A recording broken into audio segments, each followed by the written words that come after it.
Bismillah. Assalamualaikum warahmatullahi wabarakatuh. Alhamdulillahirabbil alamin wa bihi nasta'inu ala umuri dunya waddin wassalatu wassalamu ala asrofil anbiya'i wal mursalin wa ala alihi washabihi ajmain. Allahumma sholli ala sayyidina Muhammad wa ala alihi wa sahbihi ajmain. Amma ba'du. Rabbi sholli sadri wa yassirli amri wa hlul 'uqdatam min lisani yafqahu qawli. Hadirin jamaah sholat isya berjamaah yang insya Allah akan kita lanjutkan dengan sholat tarawih rahimahullah. Alhamdulillah hari ini kita sudah menyelesaikan saum kita yang kedua di bulan Ramadan tahun ini, dan kita sekarang memasuki malam ketiga di bulan Ramadan ini. Semoga segala amal ibadah kita diberikan balasan oleh Allah dengan pahala yang berlipat ganda, dan kita diberikan kemampuan, diberikan kesehatan hingga bisa menyelesaikan rangkaian bulan Ramadan ini sampai nanti 1 Syawal, hari raya Idul Fitri. Hadirin yang dirahmati Allah Subhanahu wa taala, setidaknya ketika kita memasuki bulan Ramadan ada satu ayat yang terus-menerus diulang, ya. Ada satu ayat yang mungkin viral ya istilahnya. Setiap kali diperdengarkan ketika khotib naik mimbar atau mau tausiah dan lain-lain. Ya, kita tentu sudah hafal ayat tersebut, adalah di ayat ke-80 183 surat Al-Baqarah. Ya ayyuhallazina amanu kutiba alaikumusiyam kama kutiba alal ladzina min qablikum la'allakum tattaqun. Ayat tersebut adalah menjadi dasar diwajibkannya ibadah saum bagi orang-orang beriman. Siapa yang diseru untuk melaksanakan ibadah puasa adalah orang-orang yang beriman. Maka ketika ada orang yang memiliki iman, entah itu kadarnya mau rendah, tinggi maupun sedang, dia pasti akan merasa terpanggil untuk melaksanakan ibadah puasa. Kita lihat begitu Ramadan memasuki hari pertama, masjid-masjid pada penuh, anak-anak saling berebut. Ini menandakan apa? Menandakan bahwa ada kadar keimanan di dalam diri kita. Setiap orang yang beriman pasti akan gembira menyambut datangnya Ramadan. Ya, mudah-mudahan penuhnya masjid ini bisa bertahan sampai akhir nanti, ya. Bahkan sampai Ramadan selesai pun, Syawal dan seterusnya, masjid kita ini senantiasa penuh, ya. Maka ketika ada orang, ya, laki-laki yang sudah dewasa mengaku Islam, sehat, tidak ada keperluan safar atau lain-lain, kemudian dia tidak menjalankan ibadah puasa di bulan Ramadan, maka apa yang patut kita pertanyakan? Yaitu keimanannya. Mungkin dia merasa tidak memiliki iman sehingga tidak berkewajiban untuk menjalankan ibadah puasa. Jadi jangan heran kalau misalnya di tengah jalan, di perjalanan kita menemui ada orang yang kelihatannya sehat, tidak sakit, mukim, ya, sudah dewasa tapi tidak melaksanakan saum. Ya, kita husnuzon saja. Mungkin dia sedang ada keperluan apa gitu ya, ada uzur apa. Walaupun mungkin di dalam dirinya memang dia belum ada iman saat itu. Dan kelanjutan dari ayat tersebut itu menyebutkan apa? Tujuan dari diwajibkannya ibadah puasa tersebut. Tujuan dari diwajibkannya ibadah puasa tersebut adalah untuk menjadi orang yang bertakwa.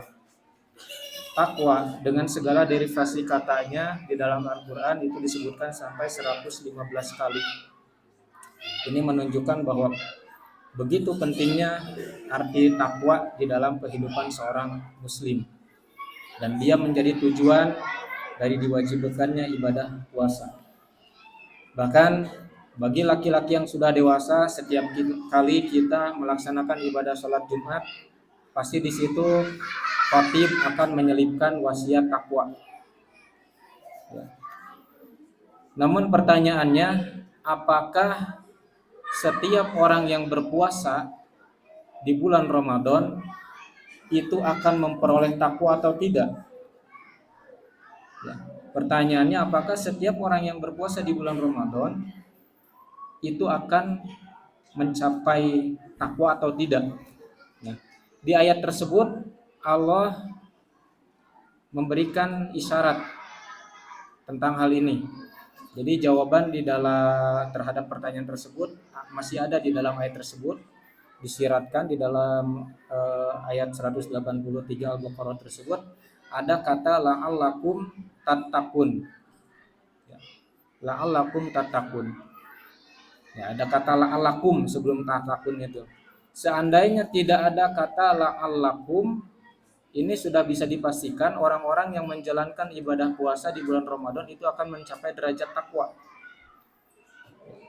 Saya mengutip ceramahnya dari Ustadz Adi Hidayat bahwa la'allakum, ya, la'allakum ini terdiri dari dua kata. Yang pertama adalah la'alla dan yang kedua katanya adalah kum. Nah, la'alla ini salah satu fungsinya adalah bermakna taroji, ta, ro, dan jim. Jadi bukan taraje ya, taroji. Dan kemudian ada kata kum, dhamir mukhatab dalam bentuk jamak. Apa arti dari makna dari taroji tersebut? Taroji itu adalah huruf yang berfungsi menunjukkan kepada harapan untuk mencapai sesuatu yang bisa dicapai dengan kesungguhan dan keseriusan.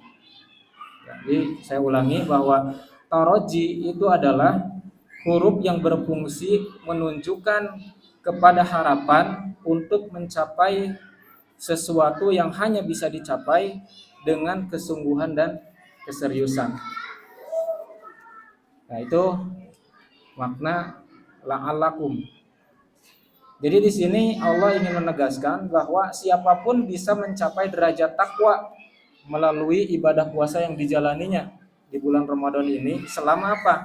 Selama dia bersungguh-sungguh, selama dia serius dengan ibadah-ibadahnya. Puasanya serius, tidak main-main, dia sungguh-sungguh. Tidak hanya menahan lapar dan dahaga saja.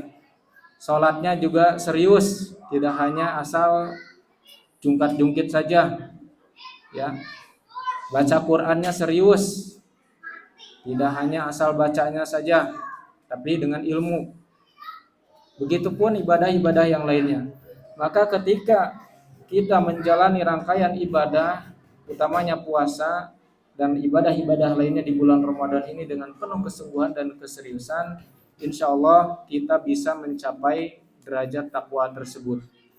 Hadirin yang dirahmati Allah Subhanahu wa taala, kita jangan sampai masuk kepada golongan orang yang hanya berpuasa itu hanya mendapatkan lapar dan dahaganya saja. Apabila kita hanya menjalankan puasa tapi di akhir tidak mendapatkan takwa, itu sama artinya kita bekerja tapi tidak mendapatkan gaji. Itu sama artinya kita berdagang, menjual sesuatu tapi tidak mendapatkan laba atau keuntungan. Ya. Jadi capek gawe teka pake kalau istilah Sundanya tuh. Diibaratkan kalau kita ini adalah karyawan di sebuah perusahaan, terus perusahaan tersebut mewajibkan semua karyawannya untuk mengikuti pelatihan selama sebulan penuh. Ya. Iming-imingnya apa? Siapa saja yang lulus dari pelatihan tersebut, dia akan mendapatkan hadiah berupa rumah mewah 3 tingkat. Kemudian mobil keluaran terbaru, mobil-mobil mewah. Berikut tanah serta perhiasan emas, katakan 50 kg. Apa yang akan kita lakukan sebagai karyawan yang diwajibkan untuk mengikuti pelatihan tersebut dengan iming-iming hadiah-hadiah yang begitu wah tersebut? Tentu kita akan sungguh-sungguh, kita akan serius. Nah, janji Allah dengan takwa ini adalah lebih dari hadiah tersebut. Maka ketika kita tidak sungguh-sungguh, tidak serius menjalankan ibadah selama bulan Ramadan ini, harus dengan apa lagi? Allah mengingatkan kita. Ya. Jadi hadiah-hadiah yang tadi itu tidak ada apa-apanya jika dibandingkan dengan yang namanya ketakwaan. Terus bagaimana agar kita ini bisa bersungguh-sungguh? Ya tentu kita harus mempersiapkan diri sebelumnya, ya persiapkan jauh-jauh diri. Terus buatlah perencanaan-perencanaan selama 1 bulan ini kita akan melaksanakan ibadah apa saja. Misalnya taraweh jangan sampai telat, sholat berjamaah 5 waktu itu harus selalu ada di masjid tepat waktu. Begitupun kita agendakan setiap hari kita harus melaksanakan membaca Al-Quran, tadarus minimal 1 juz. Nah, perencanaan-perencanaan ini harus konsisten kita laksanakan, harus istiqomah, maka insya Allah itu bisa menunjukkan keseriusan dan kesungguhan kita di dalam menjalani bulan Ramadan. Semoga kita diberikan oleh Allah ya azam yang kuat, kesungguhan untuk bisa menjalankan semua amalan, semua rangkaian ibadah kita di bulan Ramadan ini, sehingga di akhir Ramadan kita bisa mendapatkan gelar tatakun atau orang yang bertakwa tersebut. Demikian yang bisa kami sampaikan. Mohon maaf bila ada hal-hal yang kurang berkenan. Billahi taufiq wal hidayah. Wassalamualaikum warahmatullahi wabarakatuh.